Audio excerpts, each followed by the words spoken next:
Hello, this is Steven Al, and yes, we're back with another Green Hornet 66 episode review. The episode we'll be reviewing is called Hornet Save Thyself. Now, before we get into the plot synopsis and my personal thoughts on the episode and cards, I just want to apologize for a long absence, as it's been a while since I posted a video on YouTube. I just was taking a break, as I was really burnt out, really, from the other YouTube projects I've done. I just needed a bit of a break, a chance to catch my breath and breathe a little bit. But I'm pumped. I want to complete the rest of the Green Hornet series and get it out and done and come and bring this series to an end. And I got the energy to, to do these episodes and to give my personal thoughts and some history on it. So I really can't wait to get into these episodes. So with all that mumbo jumbo out of the way, let's get straight into this review. We begin this episode at Britt Reed's place, where Kato, Mike Axford, Scanlon, Casey, and a new guy named Dale all preparing a special party. As soon as Britt Reed gets there, we find out it's actually a surprise birthday party for Reed. Now, it's actually interesting that we start an episode like this with, with a kind of birthday party. I don't think they explicitly state how old Britt Reed is or whatever, but it's an interesting way to start off. Dale comes up and gives Britt Reed a present, a gun to add to his gun collection. I presume that he is a hopefully registered gun permit. Again, I don't know how it works in America around that time, or even around that time, but I'm really hoping that because of things we always hear in the news these days. But anyway, let's get back to the episode.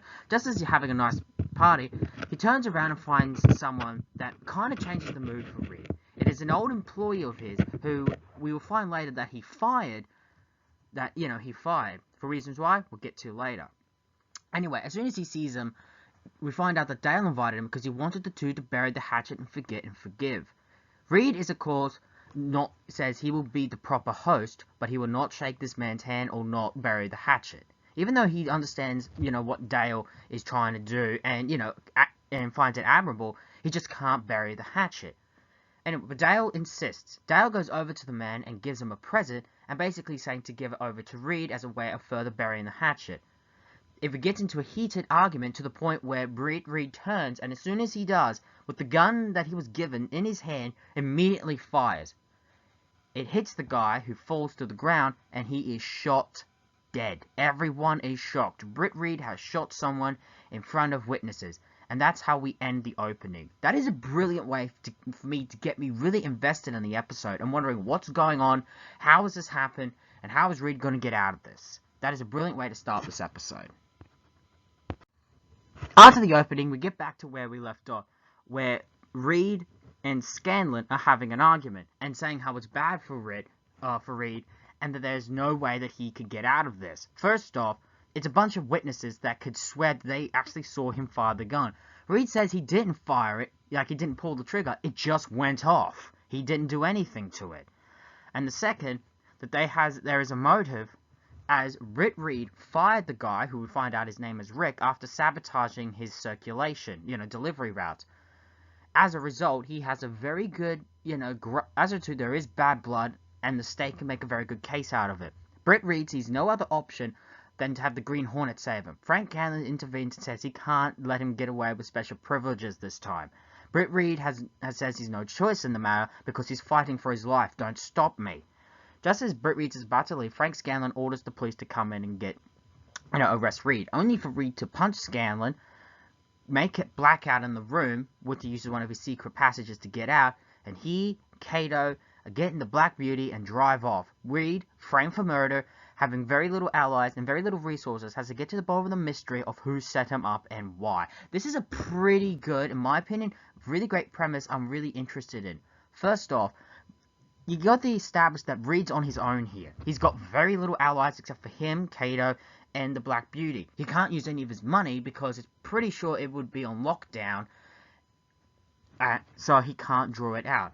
But Reed knows that he's in a tough spot. Maybe this was impulsive, but I like how it's, it's at the heat of the moment. He's trapped in this certain situation. He has no other way out. However, he does know one thing. He needs to examine the gun and find out what the hell happened. So he and Kato, dressed in their alter egos as the Green Hornet and Kato, go to the police precinct, where they essentially try to make it look like they're trying to bust out a prisoner. But in reality, they're actually going through the files to get their hands on the gun that Britt Reed fired. Britt Reed gets his hands on it, but finds out that the thing is empty and that the clip is gone. Now, I love this moment here, and I think it's the only time really where we get to see the Green Hornet at all in this episode, as the majority of the time we're spending with Britt Reed. It's a very interesting thing to do, and I'm really enjoying it. Anyway, we cut back to the Daily Sentinel, where Dale has taken over. Casey gets into an argument with him, courtesy of the story that he's written. Again, now there's something I want to clarify. Why is Dale running the Sentinel, while instead of Mike Axford, who really should be, considering he's a more senior member? Dale has said this is the toughest story he has to write, but he has to because that's what news reporters do. But Casey says you're making him look guilty, almost like giving it before a trial. But Dale says has all the facts here, and Casey's also getting on his case, thinking like, that you've forgotten what Reed's done for you, and he says he has never. As Reed hired him after his newspaper, pretty much paper thing fell apart. And he's ungrateful to him, but, Casey's making some very good points here. And Dale agrees he will dial the story back to the back pages, probably maybe out of true thing for Reed. Now, I'm going to spoil something, but we kind of know what it is. Who's the mastermind behind the whole thing? We kind of already knew, so I'm not spoiling the mystery. Dale is behind the whole thing. Honestly, this scene just really showed how guilty he is, and honestly, the really only obvious suspect. Like, if they had someone else, I probably wouldn't have. I would wait till later. But this is just a terrible mystery they're trying to set up, as it's clear in the early scenes. But anyway, Dale agrees to what Casey says, and they move on. Anyway, we go back to the Green Hornet and Cato, who are still in hiding. Britt Reed realizes that because if Dale gave him the gun, maybe he would know, like, the gunsmith and who did it, and possibly Cato maybe first idea it could have been him. So he decides to come up with a way to prove if Dale is really guilty or innocent. We then cut to Dale in Britt Reed's office, doing more nurse circulation. Britt Reed comes in and tells him, everything what happened, thinking he's set up, and asks, Dale for help. Dale, of course, tells him he just got it from a regular place, all that mumbo jumbo, and he thinks that the gun may have been anyway. Britt Reed says the gun might have been remote controlled. Dale doesn't agree, thinking it sounds purely science fiction. Wait until the last two-parter for science fiction. Anyway, that we're jumping ahead of ourselves. Anyway, Britt Reed kind of puts a trap in place, in his mind to Dale to have him meet at this place, to possibly talk it over more. And Britt Reed leaves. He tells him to meet at the commercial cleaning plant on 58th Street and meet there within 2 hours. Just as he leaves, Dale goes and calls the police and basically Britt Reed out to where he is. Anyway, we then cut to Scanlon along with his top detective who is leading the manhunt for Reed and tells him, to bring him in alive, no shooting. After that, we see Britt Reed at the chemical plant, which honestly really reminds me of, the way it looks. I don't know if this possibly, maybe inspired, the scene from Batman 89, when Jack Napier's on the catwalk and there's the chemicals below. I kind of wonder, did this help inspire that, or was it always been a thing from the comics? But it just feels like, honestly, like ripped straight from that. Obviously, it's low budget because it was the 60s, but I absolutely love this.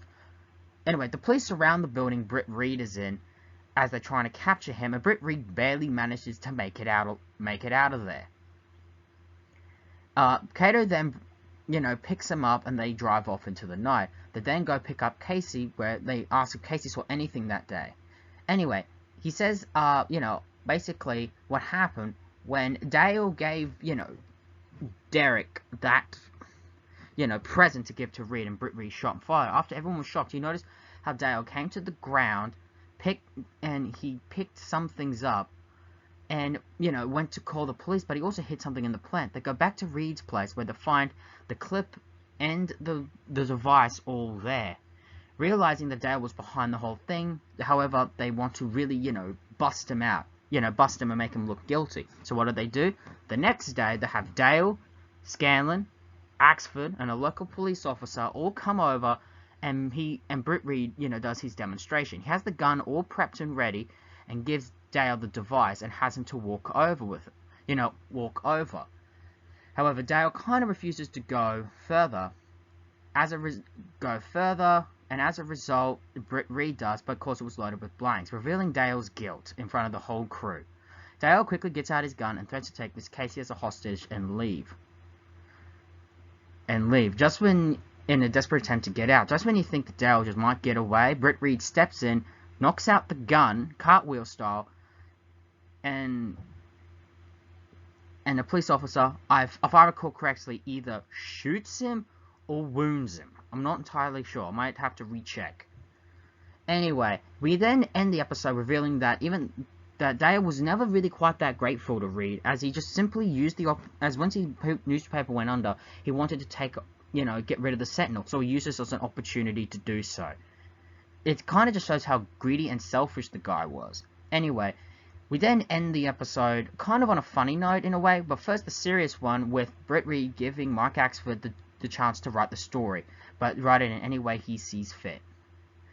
And we then have a little joke with, Casey said, if he was taken away, he would, in case he was captured by Dale, she would have a kind of vacation. And Britt Reed says, sure, you can have a vacation, have an extra whole hour on your lunch, as a little, nice little joke. And we end the episode there. Oh, by the way, Dale didn't die, but he did get convicted. Turns out he lived to see trial. The cast for this, I love the premise or the situation that Britt Reed finds himself in. He's set up for murder, something he didn't do. And Casey is one of the people voicing, that something's not right here. Kato falls into the background, and Axford doesn't really play that much big of a role. I also like the stance that Frank Scanlon in. He's trying to be professional about the whole case, but even he is skeptical if Britt Reed really did it. In fact, my favorite bit is when the police officers who go to, corner Britt Reed in this place, Scanlon asks the guys to just try to bring him in alive. He doesn't want his friend to get hurt, and this really gives me a sense of the friendship really here. So I really love this episode for that alone. But how do I feel about the villain? The character of Dale Hyde is portrayed by actor Michael Strong. Now, I do admit, it is very unique, different, I should say, for the main villain for these pair of episodes to not be a run-of-the-mill racketeer and gangster, but as a reporter trying to take down Britt Reed's entire newspaper and take it over for himself. That is an interesting premise. And especially since he's presented as a friend. But it's also kind of bland. We could clearly see that, he's behind the whole thing from the get-go without a dramatic reveal. We kind of have a suspecting, belief it was him. Now, while the actor gives a very, an okay, good, great performance, it's just that this reveal was very obvious, and it's just not shock or wow factor honestly, I think it should have. It's just kind of there. And honestly, I always find him kind of be one of the more weaker ones of villains of the series, and arguably one of the more forgettable ones. Overall, I don't really blame the actor for the character. I just wish that maybe he could have been presented in a few episodes as a member of, a minor recurring character, then have him be the villain here. I think that would have worked far better than what we got, but it is what it is. Hornet, Save Thyself. I have a very mixed feeling about this episode entirely. First off, I love the premise here. Britt Reed is set up for a crime he didn't do, and he has to go and find out, who set him up. He's got not that much resources. It's just him, Kato, and the Black Beauty, and they're just going around trying to find who set him up. That's the general consensus. But then it loses me, as the story of who set him up is not that interesting. The villain reveal behind it is something we saw a mile away. And just in general, it feels kind of rushed. Like, this should have been a two-parter, really. Or, I felt the story wasn't that thoroughly thought out. I mean, you could make it that there's a lot of lists. There's a list of suspects who want to set him up. And some of his allies begin questioning, did he really actually do it? And for me, that's just suggesting where these episodes could have gone. It just makes more sense. But despite that, it is a okay watch, but it's also an episode when I'm constantly, like, when I'm on a rewatch marathon, it's an episode I kind of not in a rush to see. And yeah, that's how I feel about this episode. And there we have it. That was Hornet Save Thyself. You heard my thoughts, mixed feelings about this episode. It's all right, but it definitely could have been done a lot better. So anyway, that was that episode. Tune in next time. We reveal the final two-parter of the Green Hornet. I'm very excited for this, as this is the final episodes of the Green Hornet 66 TV show. So until next time, this has been the Steven Hour, and ladies and gentlemen, so long for now.